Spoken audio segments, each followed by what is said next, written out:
New research shows mindfulness, meditation, and yoga could help your kid put their mind at ease and improve their focus. We've known about this for adults, but with kids, I find this fascinating. So here to break down this study is our 9 health expert, Dr. Pyle Coley. Thanks so much for coming in. Good morning, guys. We were just talking about this recently because I think you did this with your nephew as well, right? Yeah, so I learned about it through my nephew's doctor. Okay. Actually, he's a pediatrician because he's got a lot of issues with focus and attention and everything. And so we started doing these meditations together, and it's been amazing. So talk about the scientific research that goes, into giving meditation to kids. Yeah, so, it has both physical benefits, but also emotional, psychological, and behavioral benefits, in fact. So the physical benefits, just like with adults, our stress hormones actually go down. And believe it or not, kids have a high level of stress hormones because they're very quick to react to impulses. And so it can help with their blood pressure, it can help with their heart rate, it can even help with childhood obesity, with eating disorders, with their sleep, all the physiologic things that go into our stress hormones. And then there's the behavioral aspect. So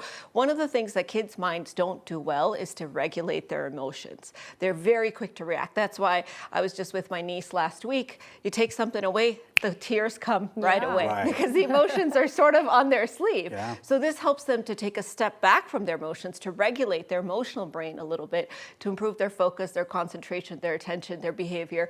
It even can make them more empathetic and kinder people because they have a little more insight into their feelings and emotions. Absolutely. I'm really into meditation. And I read, this was a couple years ago, that it can also help expand the gray matter in your brain, right? Which is kind of where a little bit of that focus is. Very much so. And with kids especially, their brains are more plastic, which means they're developing more. So if you start to introduce this in childhood, which is one of the mistakes we've been making, waiting till we become adults, waiting till our dysfunctional behaviors develop, and then trying to introduce meditation. But instead, they say you can start as early as age 3. Wow. Yeah, and start to introduce these meditations into a daily practice. And it looks different for a 3-year-old than it would for a 10-year-old or a 15-year-old, but it's really quite incredible. Starting that young, you wonder how they're going to grow up, right? Like the success they're going to be able to achieve. What I found so interesting when we were talking about this, I was like, there's no way that my kids would do meditation. But you were like, but they put it in the Trolls voice or the Sonic the Hedgehog voice, and that really does grab them. It does. So there are tips and tricks as parents if you want to start your child as young as 3. So at the age of 3, their attention span is small.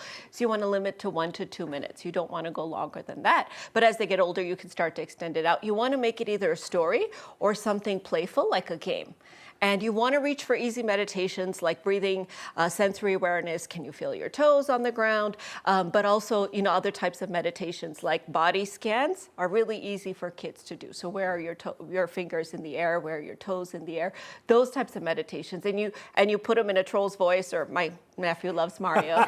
So ours was a Mario one. But then he started asking questions and I had to redirect him a little bit. But if you make it fun, you do it at the same time every day, and gratitude is a big one.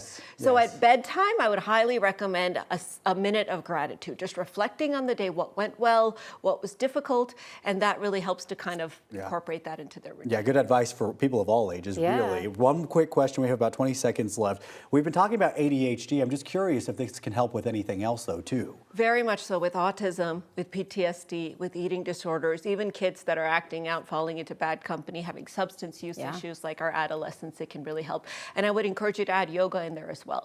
It seems like our kids are too young to do yoga, but the tree pose, the cobra pose, the cat pose, it's all part of getting into your body. And one of the ways to get out of your mind is to get into your body. We do the gratitude conversation at dinner, and it really is so important to do. I love this topic. I had to do this last night. It changed my perspective on the day. It's not a great day yesterday. No, but you're doing all the things. You do meditation, you do yoga. It's all good. Therapy is great.